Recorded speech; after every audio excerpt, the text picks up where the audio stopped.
माँ ने तब तक मैसेज नहीं देखा था, तो गर्व ने उन्हें बताया।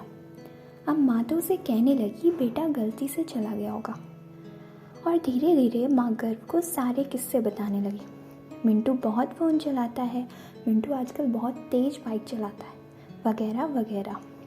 और गर्व एक बार फिर यादों के आईने में खो गया। 7th क्लास के एक टीचर जिन्होंने क्लास को एक बात समझाई थी कि बेटा बेशक ये चीज़ें हमारे देश की नहीं है, पर इनको मनाने में कोई हर्ज नहीं है, बस हमें इनकी परिभाषा बदलनी है। बेटा ये प्यार, मोहब्बत, इश्क, इजहार और इज़्ज़त, इज़्ज़त तो प्यार का दूसरा नाम होता है। ये केवल एक लड़का और लड़की के लिए नहीं बने, बल्कि हर उस रिश्ते के लिए बने हैं जो दिल से जुड़ा है। माँ, पापा, बहन, भाई, दोस्त, टीचर या हमारे गॉड या हम खुद भी, क्योंकि अगर हम खुद से प्यार नहीं कर सकते तो हम दुनिया में किसी से प्यार नहीं कर सकते। गर्व जब अपनी यादों की सैर से वापस आया तब तक माँ की भी सारी बातें खत्म हो गई थी। गर्व ने कहा माँ बाद में बात करते हैं। माँ ने कहा ठीक है बेटा। लास्ट में माँ ने कहा बेटा ख्याल रखना, हैप्पी। माँ के इतना कहने पर ओके माँ ठीक है करके फ़ोन कट कर दिया।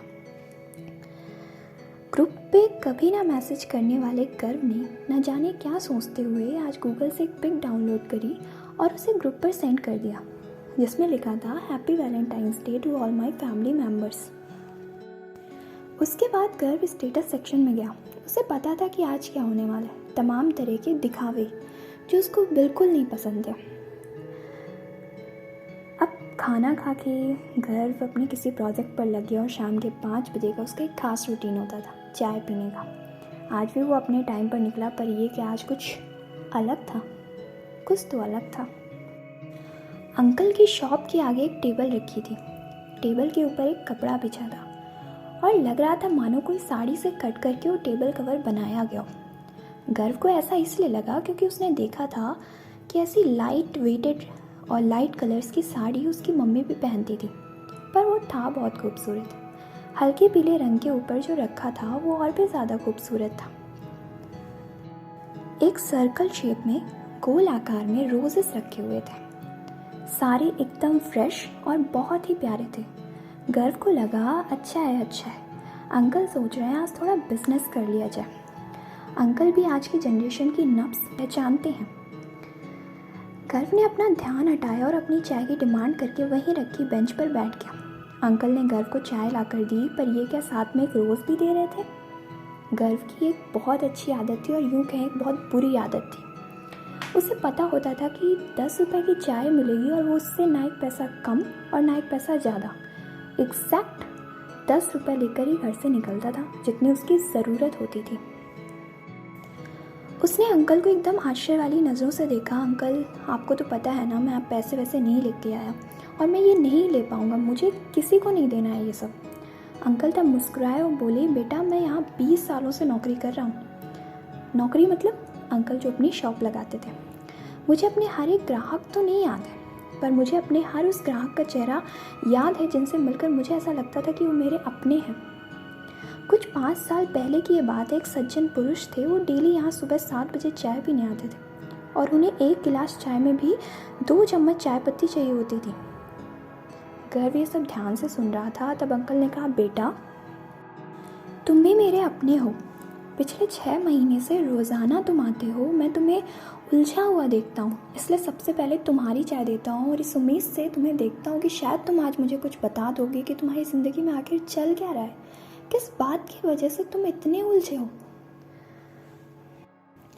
उन्होंने कहा ये गुलाब मेरे ऐसे ही अपनों के लिए है जिनसे मैं जुड़ा हुआ महसूस करता हूँ।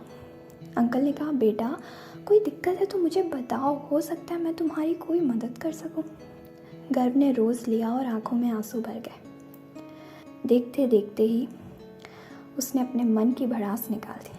उसने कहा और सोचा कि दिखावे की दुनिया से दूर पहली बार किसी की बातों में उसे अपनापन लगा था। गर्व अपने घर वालों से बहुत प्यार करता था, सबकी खूब परवाह भी करता था, पर बचपन से उसे प्यार दिखाना नहीं आता था, इसलिए कभी उसके कोई सच्चे दोस्त नहीं बन सके। खुद की दिल की बात ना रख पाने की वजह से वो हमेशा उलझा रहता था और सबसे अलग रहता था। धीरे धीरे वो खुद का एक बहुत अच्छा दोस्त बन गया, लेकिन हाँ, परिवार के लोगों को ये बात पसंद नहीं थी। उसे अब भी याद था कि बचपन में एक बार जब बिना बताए उसने आइसक्रीम खा ली थी और चाचा जी ने उसे रास्ते में देख लिया था, पर घर आकर उन्होंने कुछ नहीं कहा था। पर जब वो बीमार पड़ गया, क्योंकि बरसात का मौसम था, ठंडी हवाएं चल रही थी और ऐसे में आइसक्रीम खा लेना, तब चाचा जी ने उसकी बहुत क्लास लगाई थी। बचपन से गर्व की एक आदत थी, अपनी डायरी में रोज़ अपने मन की एक बात लिखता था। ऐसा नहीं था कि उसकी वो मन की बात वो अपने पूरे दिन को लिखता था, नहीं, वो कुछ चंद लाइन लिखता था। और उसने उस दिन भी एक बात लिखी थी कि पंख इतने भी मत खोलो कि काटने पड़ जाएं, कि पंख इतने भी मत खोलो कि काटने पड़ जाएं, उतना ही उड़ो आसमानों में कि गिरो तो चोट ना लगे।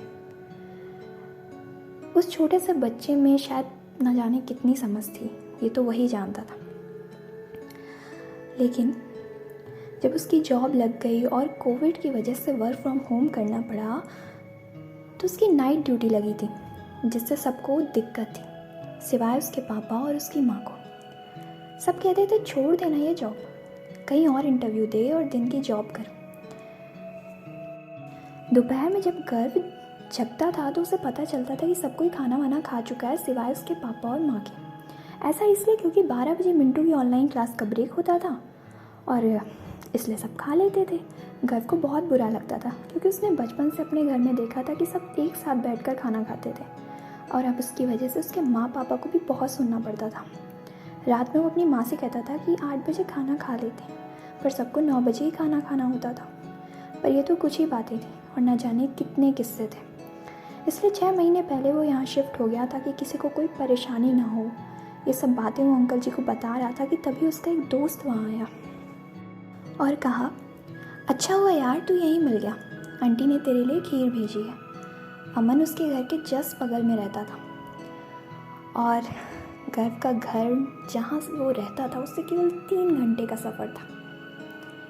अमन को कुछ काम था नोएडा में, इसलिए वो खीर लेकर आ गया, क्योंकि माँ को अच्छा मौका मिला कि अपने बेटे के लिए वो खीर भिजवा दे। उसके दोस्त ने उसे कुछ कहा और गर्व ने थैंक यू कहा और फिर वो वहाँ से चला गया।